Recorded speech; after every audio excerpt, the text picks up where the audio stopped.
इस हजारों की भीड़ से, सम्मानित मीडिया बंधुओं के बीच से, मीडिया की बहनों के बीच से हजारीबाग के सांसद को चुनौती देता हूं कि वास्तव में अगर आप राम को मानते हैं तो 50,000 करोड़ की संपत्ति में 1,000 करोड़ रखिए, बाकी उन 50,000 करोड़ जनता को दान कर दीजिए। राम जी ने हमारे 1932 के खतियान को भी मजबूत किया है। अब आप बोलेंगे कैसे? राम जी का विवाद कब का है? 1528 का है। समाधान कब हुआ? 21वीं सदी में। समाधान किन्होंने करवाया? लोकतंत्र ने। लोकतंत्र ने। तो भाई जब मुगलों के काल की समस्या का समाधान लोकतंत्र में हो सकता है तो हम तो अंग्रेजों की काल की समस्या का समाधान मांग रहे हैं। को भी लोग चेंज करना चाहता था। ये पैसे के लालची लोग, क्योंकि दामोदर नदी के नीचे मैक्सिमम कोयला है, ये लोग दामोदर नदी के बहाव को बदलना चाहता था। यानी यहाँ के पहाड़ में खनिज, यहाँ के नदी में खनिज, यहाँ के नालों में खनिज। इसीलिए जानबूझ के झारखंड की व्यवस्था को चौपट किया गया है। तो झारखंड के सबसे प्राचीन जिला हजारीबाग की सरजमी में जितने भी झारखंडी उपस्थित हैं उन सभी को झारखंडी जोहार करते हैं। और आज ढलती हुई शाम झारखंड के उगते हुए सूरज का अनुमान कर सकती है। और आप इस कड़कड़ाती ठंड में जिस प्रकार से अपने जगह में हमारे सभी वक्ताओं को गंभीरता पूर्वक एक एक शब्द उनके वचनों को सुन रहे हैं, इससे यह आभास हो चुका है कि हम लोग इस जंग की आधी लड़ाई जीत चुके हैं। बस मतदान जब करेंगे तो पूरी लड़ाई जीत जाएंगे। कि वो खून कहो किस मतलब का जिसमें उबाल का नाम नहीं, कि वह खून कहो किस मतलब का जिसमें उबाल का नाम नहीं, वह खून कहो किस मतलब का जो आ सके देश के काम नहीं। उस दिन लोगों ने सही सही खून की कीमत पहचानी थी जब बर्मा में सुभाष ने उनसे मांगी कुर्बानी थी। बोले स्वतंत्रता की खातिर बलिदान तुम्हें करना होगा, बहुत जी चुके हो जग में तुम्हें मरना होगा। आजादी के चरणों में जो जयमाल चढ़ाई जाएगी, सुनो तुम्हारे शीशों के फूलों से गूंथी जाएगी। यह आजादी का संग्राम भला पैसों पर खेला जाता है, यह शीश कटाने का सौदा नंगे सर झेला जाता है। आज चूंकि आज जननायक कर्पूरी ठाकुर जी की जयंती है, जैसा हमारे संजय दा बता रहे थे, उस जननायक को नमन करते हैं और नेताजी की पंक्तियों को रखा कि कल नेताजी की जयंती थी। और एक दिन पहले इस देश में आस्था के विषय, करोड़ों लोगों के आस्था के विषय राम अयोध्या में विराजित हुए।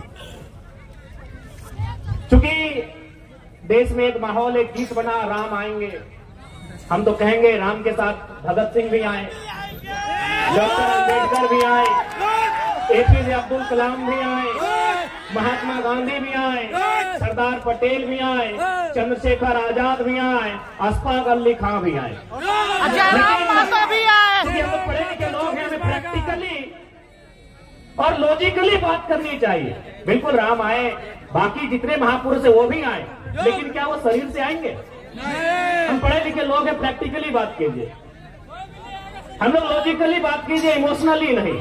क्या जो महापुरुष चाहे कोई रहे, राम रहे, कृष्ण रहे, गांधी रहे, कलाम रहे, जिन्होंने अपने शरीर को त्यागा है, वो शरीर के रूप में आएंगे? क्या वो बोलते हुए आएंगे?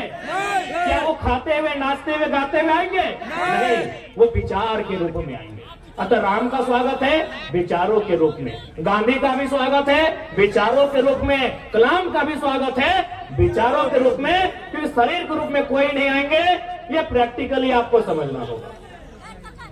यानी हम स्वागत करते हैं, राम आएंगे, स्वागत करते हैं। अब आप कहेंगे कि अब तक हमने कभी सभाओं में इसका जिक्र नहीं किया, आज क्यों नहीं? इसलिए कि कुछ दिन बाद हजारीबाग के सांसद राम जी के नाम पर वोट करेंगे, राम जी के नाम पर वोट मांगेंगे। एक बात बताइए, राम का मतलब क्या होता है? राम का मतलब होता है त्याग, राम का मतलब होता है पिता के वचन के लिए राजपाट का त्याग। और ये जयंत सिन्हा जब राम के नाम से वोट मांगेंगे, आपको थोड़ा सवाल करना चाहिए, जिसके पास 50,000 करोड़ की संपत्ति है वो किस मुख से राम के नाम से वोट मांगेंगे? उनसे पूछेगा कि राम का मतलब क्या है भाई, राम का आदर्श क्या है, राम का चरित्र क्या है, राम का आचरण क्या है, उनसे पूछिएगा। आज लगभग विदेशी कंपनियों में उनका सीधा शेयर है। और ये व्यक्ति राम के नाम से मतदान करेंगे और आप मतदान दे देंगे। 62 कंपनियों में जो हजारीबाग के सांसद हैं, उनका 62 कंपनियों में सीधा शेयर है विदेश में। वो तो आप जानेंगे कि परसेंटेज कितना है, लेकिन मुझे जहां तक जानकारी है 62 कंपनियों में इन ढोंगियों का, इन पाखंडियों का सीधा शेयर है। यदि राम जी के पास 50,000 करोड़ की संपत्ति होती तो वो क्या करते? अरे वो बिशुनगढ़ के 45 मजदूरों को सऊदी अरब में नहीं छोड़ते। वो बिशुनगढ़ के 45 मजदूरों को सऊदी अरब में नहीं छोड़ते जो टॉयलेट का पानी पी रहे हैं। वो बड़का गांव के लोगों में कर्फ्यू का माहौल नहीं उत्पन्न करते हैं। जो है अडानी प्राइवेट लिमिटेड कंपनी जमीन अधिग्रहण के लिए वहां इस प्रकार से पुलिस प्रशासन भरी है जैसे वो तालिबान लगता हो।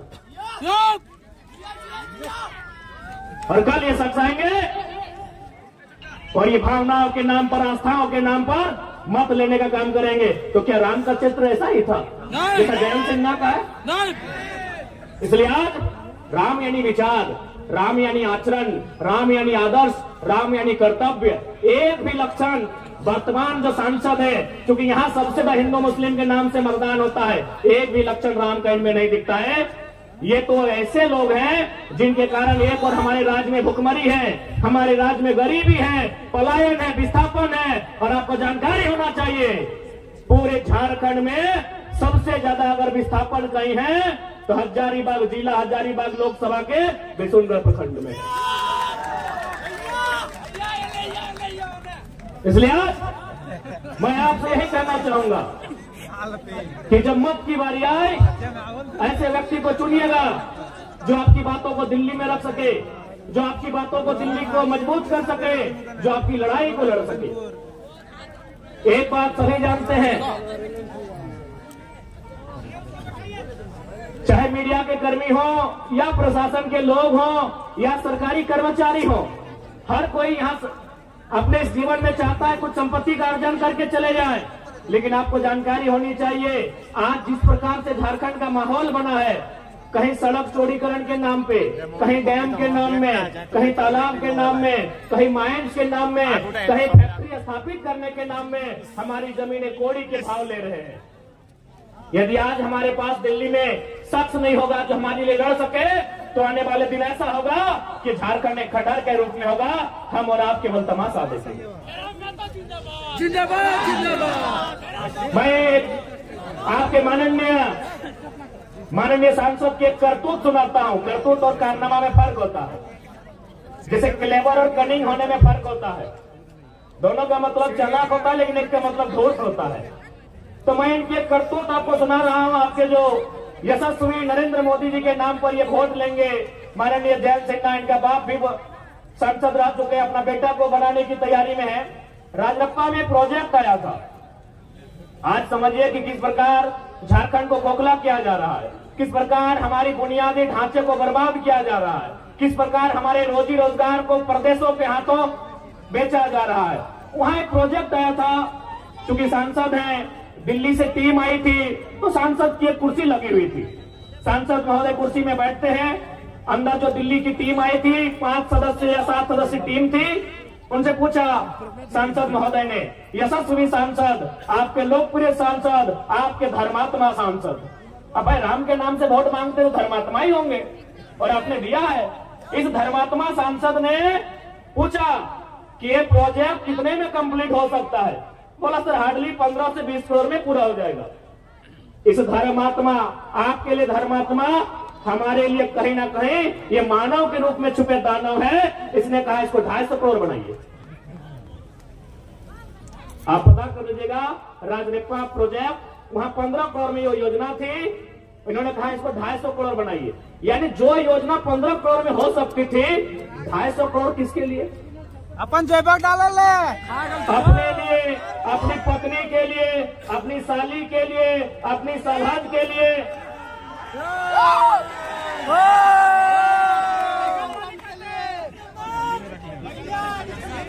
बाकी हमें बताने की आवश्यकता नहीं है कैसे दुराचारी लोग हैं ये। वास्तव में राम भी उनको मानते हैं जो अंतरात्मा से और दिल से मानते हैं। ये लोग अपने पाप को छुपाने के लिए केवल जबान से राम का नाम लेते हैं। अगर वास्तव में राम को आदर्श मानते हैं, मैं आज इस हजारों की भीड़ से, सम्मानित मीडिया बंधुओं के बीच से, मीडिया की बहनों के बीच से हजारीबाग के सांसद को चुनौती देता हूं कि वास्तव में अगर आप राम को मानते हैं तो 50,000 करोड़ की संपत्ति में 1,000 करोड़ रखिए, बाकी उन 50,000 करोड़ जनता को दान कर दीजिए। ये राम का चरित्र हो सकता है, ये राम का आदर्श हो सकता है।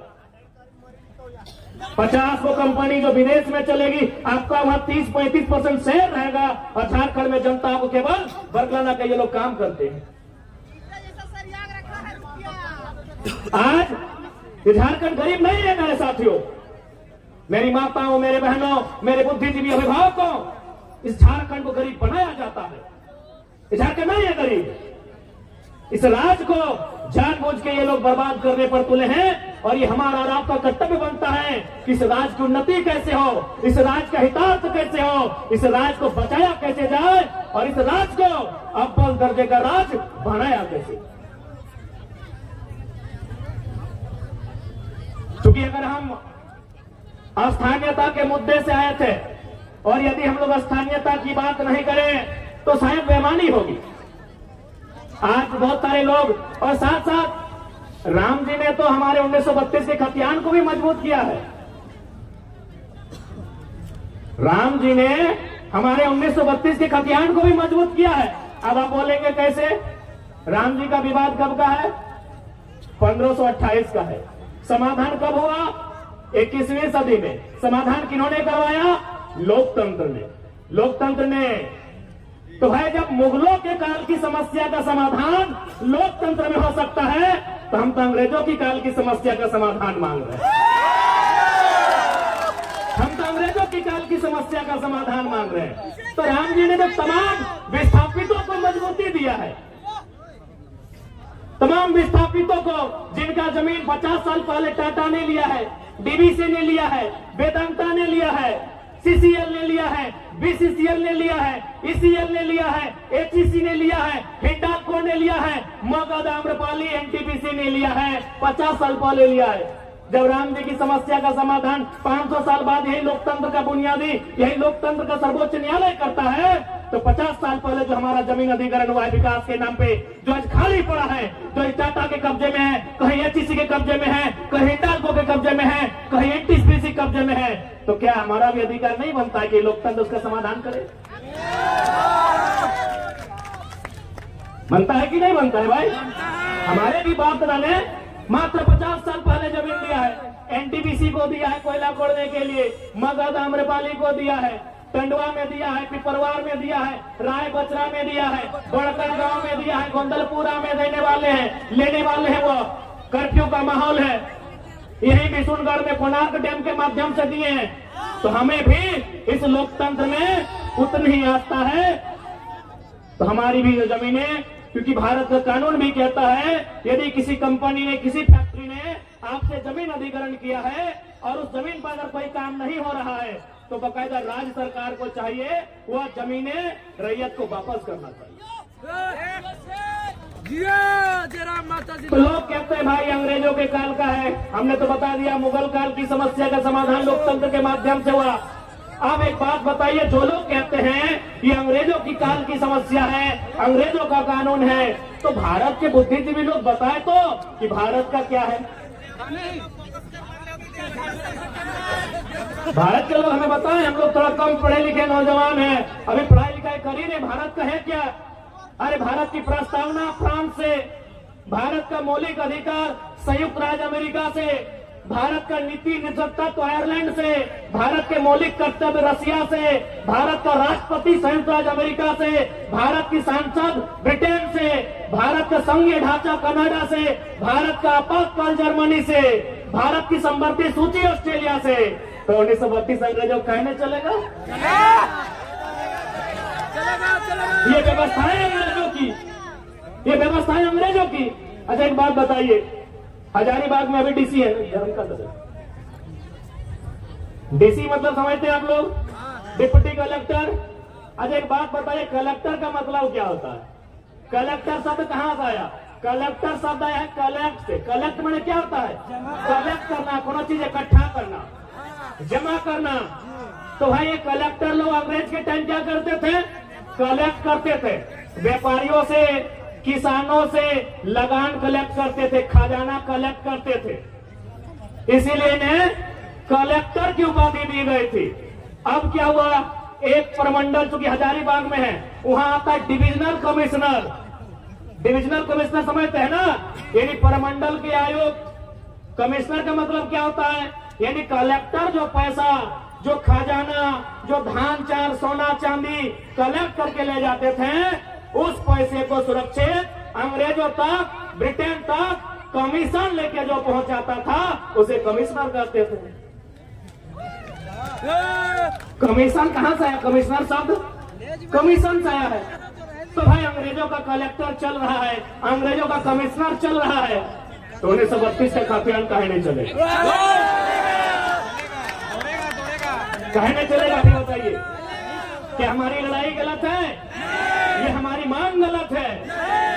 जी नहीं, बस हमारे लोगों को जानबूझकर कमजोर बना के रखा गया है, क्योंकि सारा समस्या है यहाँ की खनिज। यहाँ के कण कण में खनिज है, यहाँ के पहाड़ में, यहाँ के पर्वत में, यहाँ के पठार में, यहाँ के जंगल में, यहाँ के नदी में। नदी में नहीं समझे क्या? अरे दामोदर नदी को भी लोग चेंज करना चाहता था। ये पैसे के लालची लोग, क्योंकि दामोदर नदी के नीचे मैक्सिमम कोयला है, ये लोग दामोदर नदी के बहाव को बदलना चाहता था। यानी यहाँ के पहाड़ में खनिज, यहाँ के नदी में खनिज, यहाँ के नालों में खनिज। इसीलिए जानबूझ के झारखंड की व्यवस्था को चौपट किया गया है। अब आप कहेंगे कैसे? क्योंकि हजारीबाग को मैंने अक्सर कहा है, ये एजुकेशन हब है, शैक्षणिक राजधानी है।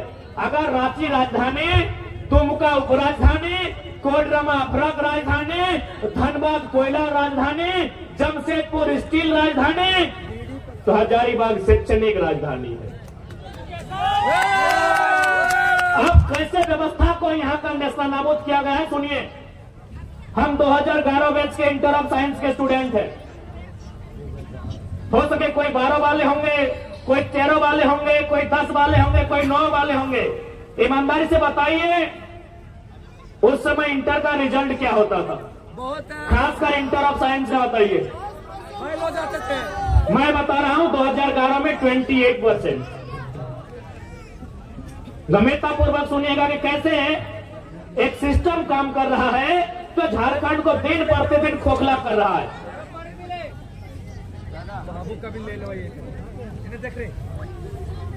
मात्र 28%। कॉमर्स का रिजल्ट था 42%, साइंस का रिजल्ट था 47%। सोच के देखिए आपकी रूह कब जाएगी। आर्ट्स का रिजल्ट था 47, यानी 50% से ज्यादा बच्चे फेल हुए थे। कॉमर्स का रिजल्ट 42, यानी 50 से कई गुना ज्यादा, कई गुना नहीं, संख्या में कितना ज्यादा। और मात्र 28% रिजल्ट था इंटर ऑफ साइंस का, 2011 का हम साइंस का और पास आउट स्टूडेंट।